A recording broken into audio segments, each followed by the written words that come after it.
Shabbat Shalom, everyone. How are you? Today's Torah portion is Behar, and we're in the third aliyah. Behar means on the mountain. Now, the mountain we're on today is part of a nature preserve, and the preserve is open 6 days a week, and it's closed on the 7th day. Do you know why?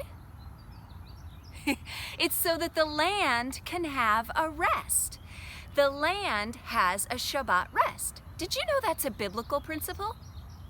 Now, you know about Shabbat for us. We're supposed to work for 6 days and then rest on the 7th. But did you know that God also says that the land should have a rest? He says that in Parshat Behar. He says in Leviticus chapter 5, verse 4, "But in the 7th year, the land is to have a Sabbath of rest, a Sabbath to the Lord." Adonai cares about the land. He wants the land to have a rest too. And the pattern of working for 6 days and resting on the 7th is a pattern for the years when you plant crops on the land and then let the land rest. So we're to plant crops for 6 years and then let the land rest on the 7th year. Now we do this for 7 cycles of 7 years. What's 7 times 7? That's right, it's 49. And then something happens on the 50th year. Do you know what that is? That's the year of Yovel, or the year of Jubilee. And that is what this week's Parsha is about. So Adonai says to plant your crops for 6 years, and then you let the land rest on the 7th year. You let the land rest again on the 8th year, that year of Jubilee.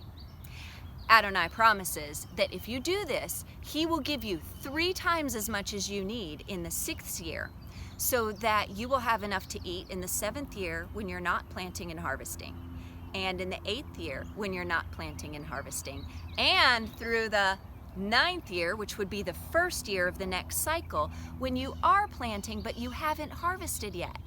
Adonai provides. He gives enough to last that whole time when you walk in obedience to him. So the first thing we learn from today's Parsha is that the land is the Lord's.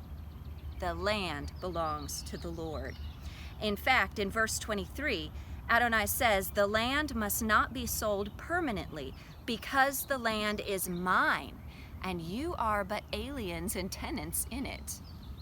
So when we're selling crops in the land, when we're selling land in the land, what we're really selling are the crops, Adonai says. So in that 50th year, that Jubilee year, it's called a year of liberty, a year of freedom. And in verse 13, Adonai says everyone is to return to his own property. So the second thing we can learn from today's Parsha is that Adonai cancels our debts in the 7th year, and things are returned to the way he had it set up. And Yeshua confirmed this. In Luke chapter 4, verses 16 through 18, it says, Yeshua stood up to read in the synagogue on Shabbat, as was his custom. He read from Isaiah, "The Spirit of the Lord is on me, because he has anointed me to preach good news to the poor. He has sent me to proclaim freedom for the prisoners and recovery of sight for the blind, to release the oppressed, to proclaim the year of the Lord's favor." So what do we do when we are observing Shabbat? Well, if you're here today at Etz Chaim, you know that we gather together and we worship Adonai and we learn about him, right?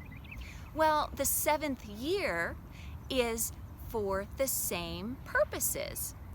Adonai says that it's a time to meet with him and a time to know him. It's a special time for instruction, for training in Torah, for learning God's ways. In fact, Deuteronomy chapter 31, verses 10 through 13, it says, "Then Moses commanded them, at the end of every 7 years, in the year for canceling debts, during Sukkot, all Israel will appear before the Lord. Read the Torah, men, women, children, and the foreigners among you. Listen and learn to fear the Lord your God. Carefully follow all the words of his Torah. The children who do not know this law must hear it and learn to fear the Lord your God. So these are the points from today's aliyah. Number 1, the land belongs to Adonai.